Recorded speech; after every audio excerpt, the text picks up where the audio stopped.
স্বাগত ডিবিসি সংবাদে। আপনাদের সাথে আছি আমি শোভন শাহমিন দিশা। এবারে জানাবো খবরের বিস্তারিত।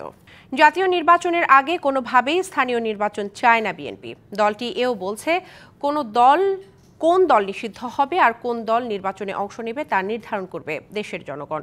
অন্যদিকে নির্বাচনের আগে ন্যূনতম সংস্কার চায় জামায়াত। বৃহস্পতিবার সকালে গুলশানে বিএনপি চেয়ারপারসনের কার্যালয়ে দলের মহাসচিবের সাথে সৌজন্য সাক্ষাৎ করেন ঢাকায় নিযুক্ত British high commissioner James Goldman. সাক্ষাৎ শেষে পরে ব্রিফ করেন বিএনপি মহাসচিব। প্রশ্নের জবাবে তিনি বলেন, দ্রুত সময়ের মধ্যে জাতীয় নির্বাচন দিতে হবে। যত দ্রুত নির্বাচন হবে ততই আপনাদের রাজনীতি সহজ হবে, বাংলাদেশের মানুষ একটা স্থিতিশীল অবস্থার মধ্যে আসবে, বাংলাদেশের একটা স্থিতিশীলতা ফিরিয়ে নিয়ে আসা, অন্যদিকে একটা গভর্নেন্স চালু করা। ইলেক্টেড গভর্নমেন্ট না হলে এটাকে নিয়ন্ত্রণ করা খুব কঠিন। তো এখন তো একটা ভোটারের সিচুয়েশন চলছে। এদিকে এক যুগ পর নির্বাচন কমিশনের সঙ্গে বৈঠক করে বাংলাদেশ জামায়াতে ইসলামী। পরে সাংবাদিকদের সঙ্গে কথা বলেন দলের নেতা মিয়া গোলাম পরোয়ার। জানান, আনুপাতিক হারে নির্বাচন ব্যবস্থার পক্ষে তার দল। প্রপোর্শনাল রিপ্রেজেন্টেশন পিআর, আনুপাতিক প্রতিনিধিত্ব হারে যে নির্বাচনের ব্যবস্থা আধুনিক গণতান্ত্রিক বিশ্বে প্রায় 60টির অধিক দেশে এটা প্রচলিত আছে। নির্বাচনকে কালো টাকা এবং পেশি শক্তি থেকে মুক্ত করে ফ্রি ফেয়ার একটা ইলেকশন এবং পার্লামেন্টকে যদি দক্ষ পার্লামেন্টারদের দ্বারা, আইন প্রণেতাদের দ্বারা পরিচালিত করতে হয়, তাহলে এই পদ্ধতিটাই বাংলাদেশের জন্য খুবই উপযোগী। এদিকে বিএনপি মহাসচিব বলেন, আনুপাতিক হারে নির্বাচন ব্যবস্থার পক্ষে নয় বিএনপি। জোরালোভাবে বিরোধী। আনুপাতিক হারে নির্বাচনের কোনো ব্যবস্থাকে আমরা সমর্থন করবো না, কারণ এখানকার মানুষ এটাতে অভ্যস্ত না। এগুলো তো আমরা সমস্ত রাজনৈতিক বিবেচনায় দেশকে আরো ভঙ্গুর অবস্থায় নিয়ে যাওয়ার একটা পরিকল্পনা ছাড়া কিছু নয়। দিন তারিখ বড় কিছু নয়, আগে সম্পূর্ণ সংস্কার করে নির্বাচন চায় জামায়াত। জনগণের আকাঙ্ক্ষাই হচ্ছে স্থানীয় সরকার নির্বাচনটা আগে হোক। আমরা কোনো দিন মাস ক্ষণ বেঁধে দিনই। মাস আমাদের কাছে ফ্যাক্টর নয়। মাস হচ্ছে যে সংস্কারটা পূর্ণ করে ইলেকশন ফেয়ার হবে কিনা, সেটার জন্য যে মাস লাগে আমরা তার জন্য প্রস্তুত আছি। অন্যদিকে কোন দল নিষিদ্ধ হবে বা নির্বাচনে অংশ নিতে পারবে না সেটি জনগণের সিদ্ধান্ত বলে মনে করে বিএনপি। এই বিষয়গুলো তো আমরা আমাদের মতামত আগেই বলেছি। আপনারা জানেন যে আমরা বলেছি যে জনগণ সিদ্ধান্ত নেবে। Sabbir Roz, DBC news, Dhaka. জুলাই আগস্ট আন্দোলনে সারা দেশে বিএনপির 848 নেতাকর্মী নিহত হয়েছেন বলে দাবি করে ট্রাইব্যুনালে অভিযোগ দিয়েছে দলটি। এতে শেখ হাসিনাকে প্রধান অভিযুক্ত করা হয়েছে। এদিকে চিফ প্রসিকিউটর জানিয়েছেন, কোনো রাজনৈতিক দল অপরাধী হিসেবে প্রমাণিত হলে নিষিদ্ধ হতে পারে। জানান, বিভিন্ন বাহিনীর সদস্য এবং সরকারি কর্মকর্তাদের বিরুদ্ধে মানবতা বিরোধী অপরাধের যে প্রাথমিক তথ্য প্রমাণ পাওয়া যাচ্ছে তাতে তাদের চাকরি থেকে সাময়িক বহিষ্কার করা উচিত। জুলাই আগস্ট আন্দোলনে দেশব্যাপী বিএনপির 848 নেতাকর্মী নিহত হয়েছে এই দাবি করে বৃহস্পতিবার আন্তর্জাতিক অপরাধ ট্রাইব্যুনালে অভিযোগ দিয়েছে দলটি। সাথে দলের বিভিন্ন থানায় করা 84টি মামলার এজাহারের কপিও জমা দেওয়া হয়। মামলায় সাবেক প্রধানমন্ত্রী শেখ হাসিনা, সাবেক স্বরাষ্ট্রমন্ত্রী আসাদুজ্জামান খান কামাল, সাবেক আইনমন্ত্রী আনিসুল হক সহ 500-র বেশি ব্যক্তিকে আসামি করা হয়েছে। 848 জনের নামের শহীদদের তালিকা এবং 84টি মামলার এজাহারের কপি সহ মামলা দায়ের করার জন্য বিএনপির মহাসচিব মির্জা ফখরুল ইসলাম আলমগীর মহোদয় ওনার স্বাক্ষরিত একটি চিঠি এই সম্পূর্ণ আজকে জমা দিলাম, ওনারা রিসিভ করে নিয়েছেন। এদিন জুলাই আগস্ট গণহত্যা এবং জাতিসংঘের প্রসঙ্গে কথা বলেন ট্রাইব্যুনালের চিফ প্রসিকিউটর। জানান, কোনো ব্যক্তি বা প্রতিষ্ঠান রাষ্ট্রের ঊর্ধ্বে নয়। দলগতভাবে অপরাধের প্রমাণ পাওয়া গেলে দলের বিরুদ্ধেও পদক্ষেপ নেওয়ার সুযোগ আছে। সেক্ষেত্রে রাষ্ট্রের উদ্যোগের প্রয়োজন। দেখুন, রাজনৈতিক দলকে নিষিদ্ধ করা হবে কি হবে না এটা রাষ্ট্রের সিদ্ধান্তের ব্যাপার। তবে দলগতভাবে অপরাধের প্রমাণ পাওয়া গেলে সেই দল বা সংগঠনের বিরুদ্ধে ব্যবস্থা নেওয়ার সুযোগ আমাদের আইনে আছে।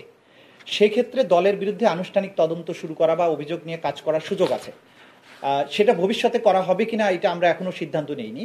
তবে অভিযোগ, তথ্য প্রমাণাদি আছে এখন পর্যন্ত বিদ্যমান। প্রয়োজন হলে সেই ব্যাপারে যথাযথ পদক্ষেপ গ্রহণ করা হতে পারে, বাট এটার পেছনে রাষ্ট্রের একটা সিদ্ধান্তের প্রয়োজন হবে।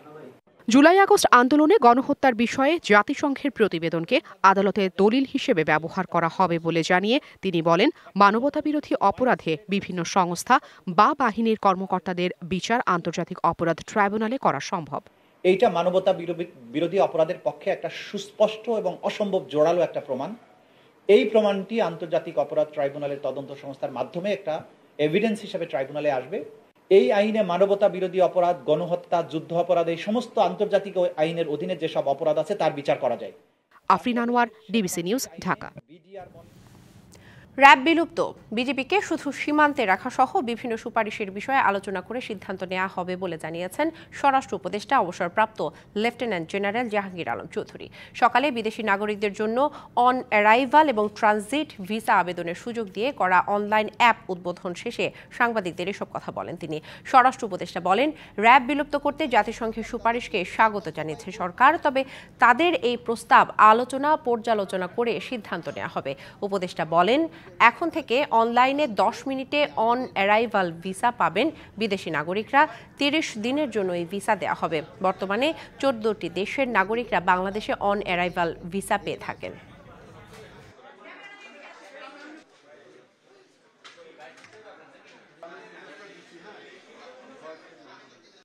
এটার অবস্থানটা হলো, এটা তো একটা প্রস্তাব তাদের দিছে, আমরা সবাই বসবো, বসার পরে যে আমাদের ডিসিশন এটা জানাবো। বাট আমরা তো এই যে তাদের এই ইনকোয়ারিটা আমরা তো সবাই তো স্বাগতম জানিয়েছি। এটা আমরা তো এটা সবাই আমাকে সরকারের পক্ষ থেকে তো তাদের এটা ওয়েলকাম করা হয়েছে, এটা তারা একটা ভালো কাজ করছে।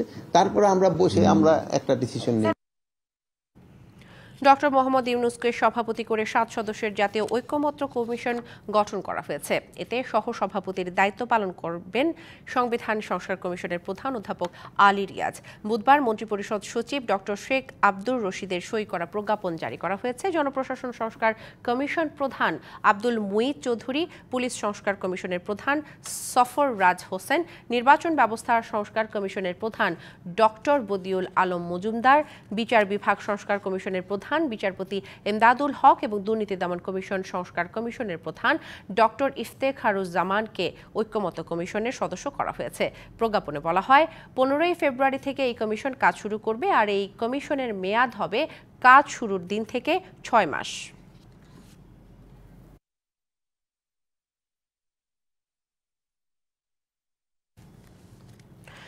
দর্শক, কাফনের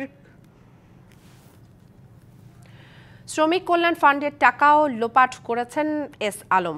বিতর্কিত ব্যবসায়ের ব্যাংক সহ 4টি দুর্বল প্রতিষ্ঠানে আটকা আছে শ্রম মন্ত্রণালয়ের 65 কোটি টাকা, যার মধ্যে 35 কোটি টাকাই এস আলমের 2 ব্যাংকে।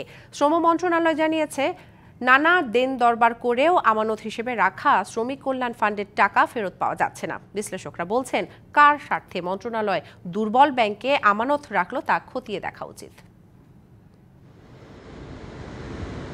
প্রতিটি রপ্তানি চালান থেকে একটি অংশ শ্রম মন্ত্রণালয় গঠিত তহবিলে জমা দেন রপ্তানিকারকরা, যে টাকা শ্রমিকদের কল্যাণে ব্যয় হওয়ার কথা। এই তহবিলের 65 কোটি টাকা আটকে আছে 4টি দুর্বল প্রতিষ্ঠানে, যার মধ্যে বিতর্কিত ব্যবসায়ী এস আলমের ব্যাংকেই আছে 35 কোটি টাকা। অনুসন্ধানে জানা যায়, 2018 সাল থেকে 2023 সাল পর্যন্ত বেআইনিভাবে এসব টাকা দুর্বল ব্যাংকে ফিক্সড ডিপোজিট রাখে শ্রম মন্ত্রণালয়। যদিও এ ধরনের আমানত লাভজনক ও ঝুঁকিমুক্ত প্রতিষ্ঠানে রাখতে হবে এমন বিধান আছে মন্ত্রণালয়ের। জানা গেছে, সাবেক শ্রম প্রতিমন্ত্রী বেগম মন্নুজান সুফিয়ানের নির্দেশেই শ্রমিক কল্যাণ তহবিলের 65 কোটি টাকা দুর্বল প্রতিষ্ঠানে ফিক্সড ডিপোজিট করা হয়। বিশ্লেষকরা বলছেন, আর্থিক ভিত খারাপ জেনেও কেন এসব প্রতিষ্ঠানে শ্রমিকদের তহবিলের টাকা রাখা হলো তা খতিয়ে দেখা উচিত। কি এমন শক্তি ছিল ইউনিয়ন ব্যাংক এবং গ্লোবাল ইসলামী ব্যাংকের? আইসিবি ইসলামী ব্যাংক তো এটা মানে শুরু থেকেই একটা সমস্যাগ্রস্ত ব্যাংক। এদের কি শক্তি ছিল? কোথায় সোনালী ব্যাংক, জনতা ব্যাংক, অগ্রণী ব্যাংক, রূপালী ব্যাংক না রেখে কেন তারা এই তাদের টাকা রাখলো? এবং আমি তো মনে করি আগে ধরা উচিত যারা টাকা রাখছে তাদেরকে। যদিও সাবেক শ্রম সচিব বলছেন, কোনটি দুর্বল আর কোনটি সবল প্রতিষ্ঠান এমন কোনো সংজ্ঞা কেন্দ্রীয় ব্যাংক থেকে না থাকায় এ তহবিল যারা রেখেছেন তাদের বিরুদ্ধে ব্যবস্থা নেওয়া কঠিন। আমার সময় তো সব ব্যাংকে রাখতাম, আমরা সরকারি ব্যাংকে, পরে বোধহয় চেঞ্জ হয়েছে।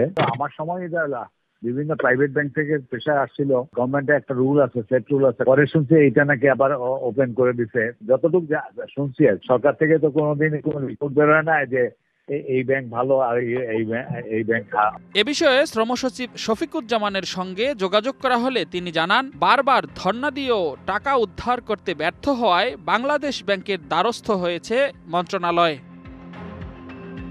রেদওয়ানুল হক, ডিবিসি নিউজ, ঢাকা। গাজীপুরে সাবেক মন্ত্রী মোজাম্মেল হকের বাড়িতে সংঘাতের ঘটনায় নিহত বৈষম্য বিরোধী কর্মী আবুল কাশেমের দাফন সম্পন্ন হয়েছে। বুধবার বিকেলে ঢাকা মেডিকেল কলেজ হাসপাতালে তার মৃত্যু হয়। স্বজনহীন কাশেমের দাফন এবং জানাজার সকল দায়িত্ব পালন করে বৈষম্য বিরোধী ছাত্ররা। মরদেহবাহী ফ্রিজিং গাড়িতে নিথর কাশেম। জানাজায় হাজার হাজার মানুষের ভিড় থাকলেও নেই কোনো স্বজনের আহাজারি। বাবা ও ভাইহারা কাশেম মুক্তি পেয়েছে পৃথিবীর সকল দায় থেকে। কয়েক বছর আগেই বাবা ও ভাইকে হারান কাশেম।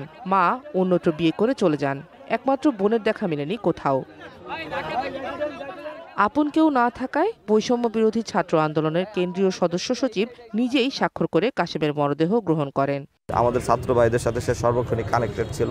ছাত্র জনতাই তার অভিভাবক। এখন কাশেমের মৃত্যুতে আবারও উত্তাল গাজীপুর। বুধবার বিক্ষোভ মিছিল করেন বৈষম্য বিরোধী ছাত্ররা। সাবেক মন্ত্রী আকম মোজাম্মেলের বাড়ি থেকে আহত কাশেমকে উদ্ধারকারী সহ সবাই চান দোষীদের উপযুক্ত বিচার। বিদেশে পাড়ি দেয়া আওয়ামী লীগ নেতাদের দেশে ফিরিয়ে এনে বিচারের আওতায় আনার দাবি বৈষম্য বিরোধী ছাত্রদের। এই নৃশংস হত্যার আমরা বিচার দাবি করছি। আমরা সাধারণ যে ছাত্র সমাজ আছি, আমরা এই হত্যাকাণ্ডের দোষীদের উপযুক্ত শাস্তি চাই। যারা ছিলেন, যাদেরকে আহত করা হয়েছে, যাদেরকে আক্রমণ করা হয়েছে, যারা আক্রমণ করেছেন প্রত্যেককে চিহ্নিত করে যাতে আমরা গ্রেপ্তার করতে পারি এবং বিচারের মুখোমুখি করতে পারি, সেজন্য আমরা ছাত্র জনতাকে সাথে নিয়ে কাজ করব। বিস্ফোরক আইনে মামলা হলেও কাশেমের মৃত্যুতে এর সাথে ৩০২ ধারা যুক্ত হবে বলছেন আইনজীবী।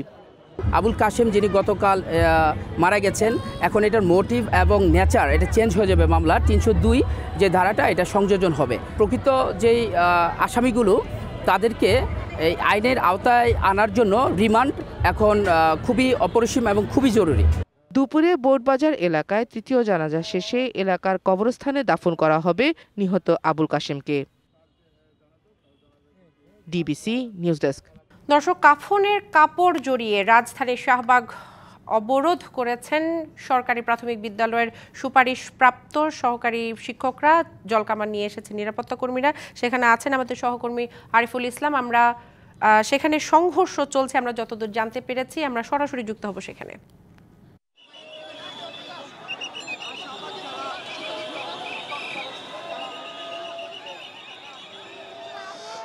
দিশা, আপনি কিছুক্ষণ আগেই একটি বিষয় জানিয়ে রাখি যে প্রাথমিক শিক্ষকদের যে শান্তিপূর্ণ কর্মসূচি সেটা কিন্তু শাহবাগে অবস্থান করছিলেন। তারা শান্তিপূর্ণভাবেই তারা কর্মসূচি পালন করছিলেন এবং কি তাদের দাবি না মানা পর্যন্ত আসলে তারা রাজপথ ছাড়বেন না, সেই ক্ষোভে পরিণত হয়েছে। শান্তিপূর্ণ কর্মসূচিটি সেটা ক্ষোভে পরিণত হয়েছে। তো শাহবাগের যে চত্বরটি আছে সেই শাহবাগের মোড়ে তারা কিন্তু অবস্থান করছিলেন।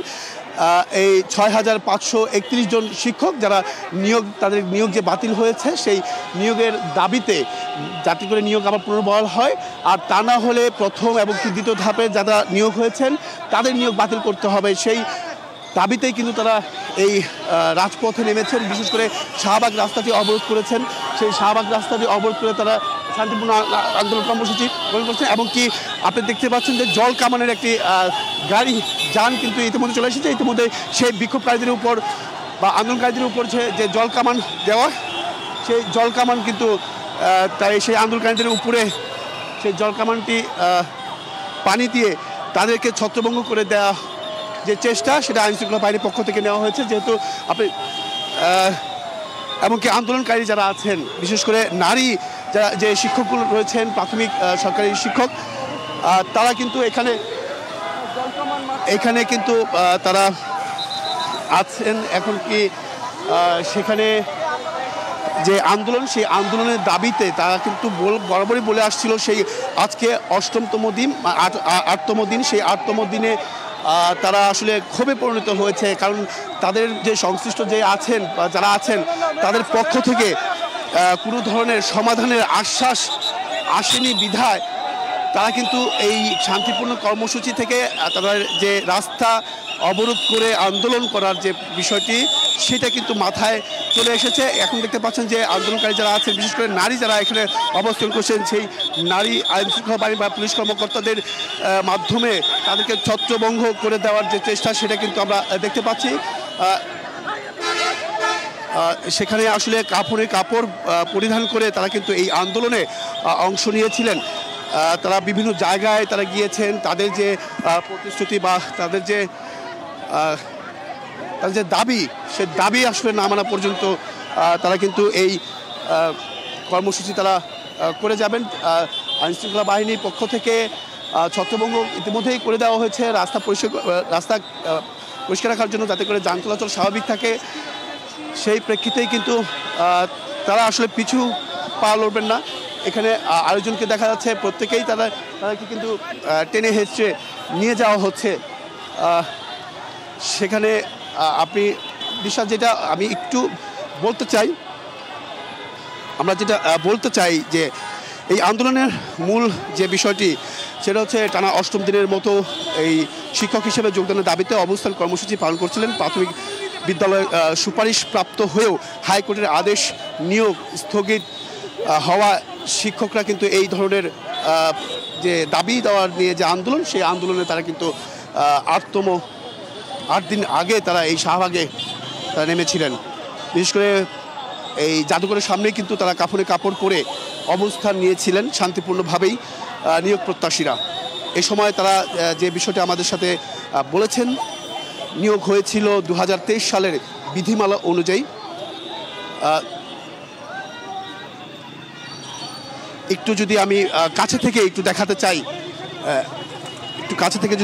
চাই যে তাদেরকে, তিনি অসুস্থ হয়ে গেছেন, তাকে আইনশৃঙ্খলা বাহিনী তাকে নিরাপদে ধরে রেখে তাকে হাসপাতালে বা ঢাকা মেডিকেল কলেজ হাসপাতালে নিয়ে যাওয়ার জন্য নির্দেশ দিচ্ছেন, এবং কি রিক্সা করে তাকে ঢাকা মেডিকেল কলেজ হাসপাতালে নিয়ে যাওয়া হচ্ছে। যেহেতু আমি কিছুক্ষণ আগে বলছিলাম, তাদের বিধিমালা অনুযায়ী যে 2023 সালের যে বিধিমালা, সেই বিধিমালা অনুযায়ী প্রথম, দ্বিতীয় এবং তৃতীয়, সেই তৃতীয় ধাপের তারা নিয়োগপত্র তাদেরকে কিন্তু বাতিল করা হয়েছে। এর একটি বিষয়, একই নিয়োগের প্রক্রিয়া প্রথম ও দ্বিতীয় ধাপের সুপারিশপ্রাপ্তরা প্রায় বছর খানেক আগে কর্মস্থল যোগদান করলেও ঢাকা এবং চট্টগ্রাম, আমি একটু যদি কথা ভাই, আমার সাক্ষী আমার নিয়োগপত্র করিয়ে আমার সাক্ষীটা আমার কেড়ে নিয়েছে। একই দামে তিনটা পরীক্ষা হয়েছে, দুইটা অলরেডি।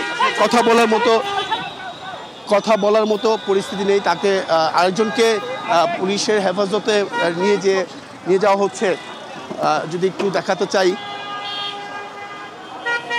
দেখতে পাচ্ছেন যে তাকে আসলে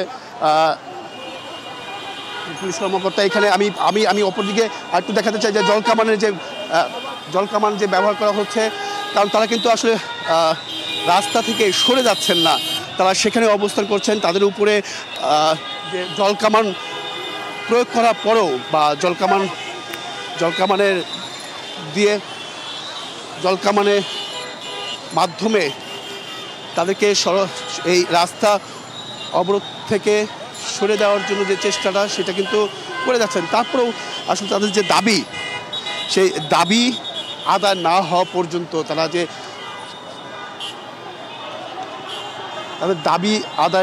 পর্যন্ত তারা কিন্তু এই রাজপথ ছাড়বেন না। বিশেষ করে শাহবাগের যে চত্বরটি আছে, দেখুন এখানে আমি একটু কথা বলতে চাই, এদের সাথে একটু কথা বলতে চাই। এখানে একজন পানি গিয়ে চোখে মুখে তারা কিন্তু আসলে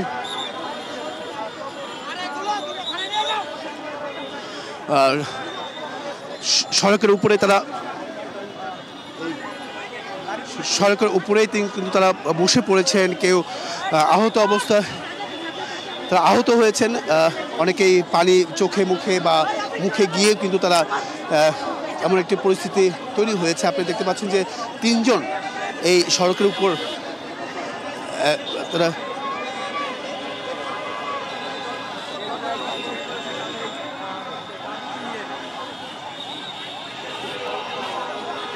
সেক্ষেত্রে এখানে মহিলা যে আইনশৃঙ্খলা বাহিনী আছেন,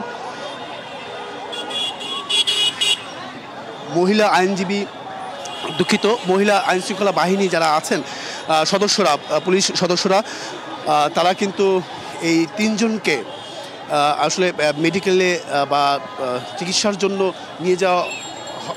নিয়ে যাওয়া হবে কিনা সেই বিষয়টি তারা দেখছেন, এবং আরও নারী পুলিশ সদস্যদেরকে ডাকছেন, ডেকে এনে তাদেরকে উদ্ধার করে তাদের শারীরিক অবস্থা বুঝে তাদেরকে মেডিকেলে পাঠানোর সিদ্ধান্ত কিন্তু নেওয়া হবে।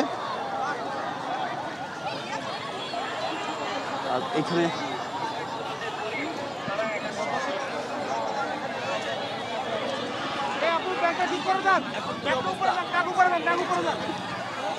এখন কি অবস্থা?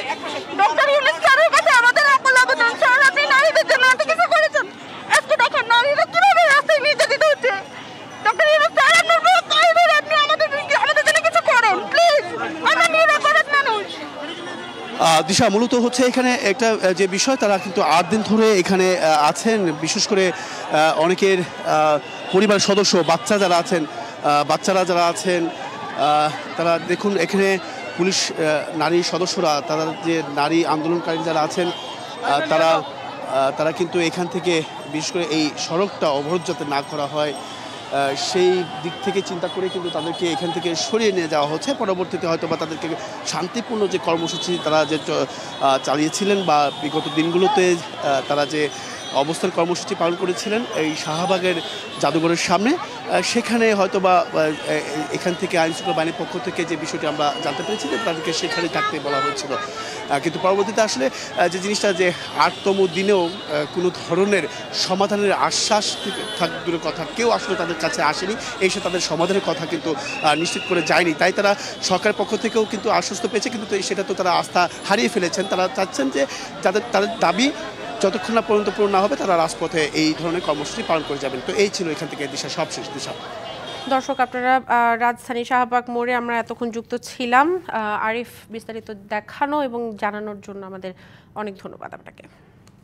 তাবলিগ জামাতের 58তম বিশ্ব ইজতেমার দ্বিতীয় পর্ব শুরু হচ্ছে কাল থেকে, তবে আজ বিকাল থেকেই শুরু হবে আম বয়ান। এই পর্বে অংশ নেবেন মাওলানা সাদপন্থীরা। দেশের প্রত্যন্ত অঞ্চল এবং বিদেশ থেকে মুসল্লিরা ময়দানে জড়ো হতে শুরু করেছেন। ইজতেমার গণমাধ্যম সমন্বয়ক জানিয়েছেন, আজ আসরের নামাজের পরই সমবেত মুসল্লিদের উদ্দেশ্যে আম বয়ান শুরু হবে। এরই মধ্যে ইজতেমা ময়দানের সার্বিক প্রস্তুতি সম্পন্ন হয়েছে। রবিবার আখেরি মোনাজাতের মধ্য দিয়ে শেষ হবে এবারের বিশ্ব ইজতেমা। এর আগে 31শে জানুয়ারি থেকে 5ই ফেব্রুয়ারি পর্যন্ত 2 ধাপে ইজতেমার প্রথম পর্ব আয়োজন করে মাওলানা জুবায়েরপন্থীরা।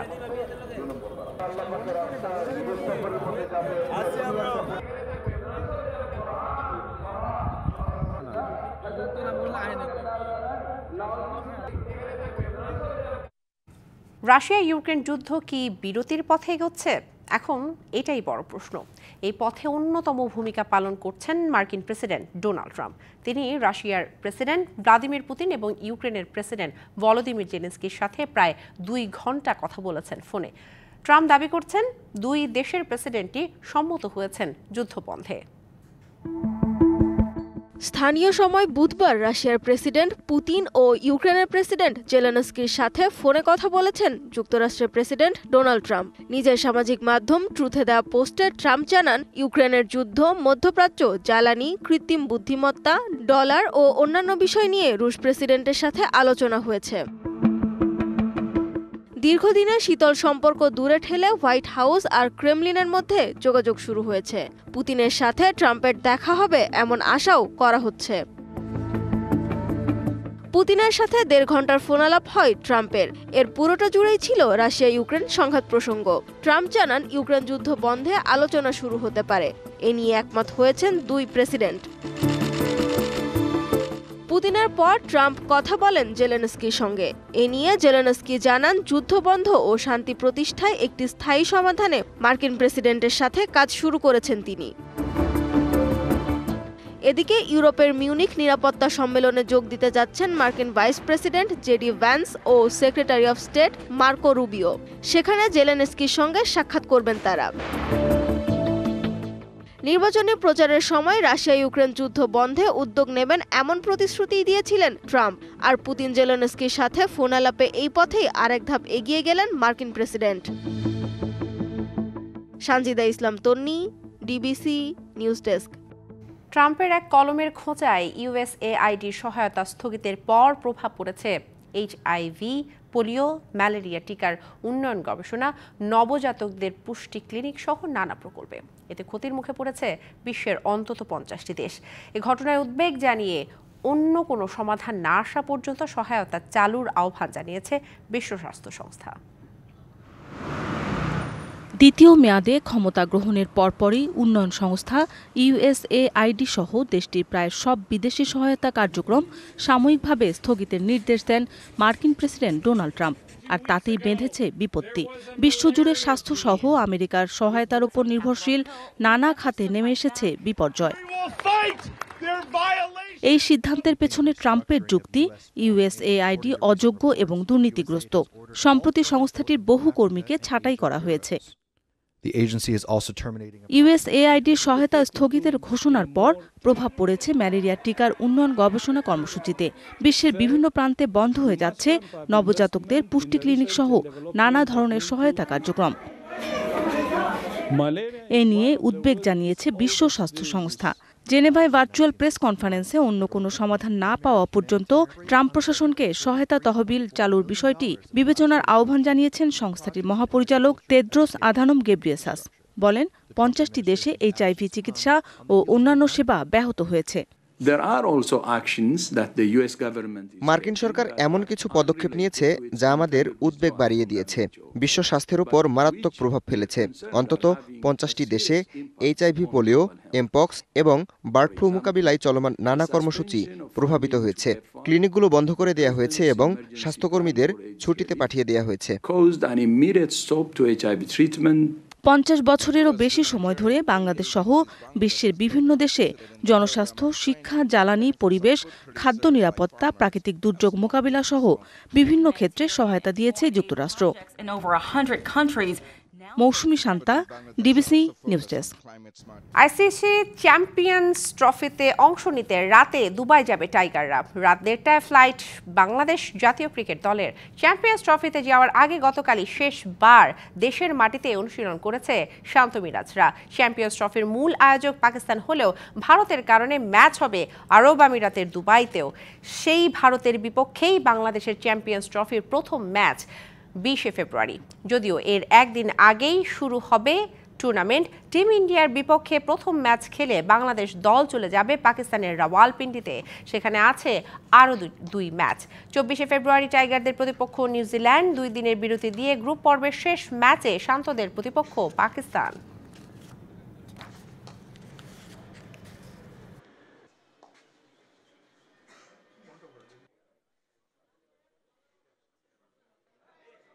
ডিবিসি সংবাদ এই ছিল এখনকার মতো। ডিবিসি নিউজের সংবাদগুলো পড়তে ভিজিট করুন dbcnews.tv আর ভিজিট করুন ডিবিসি নিউজের ফেসবুক পেজ এবং ইউটিউব চ্যানেল। ডিবিসির সঙ্গেই থাকুন।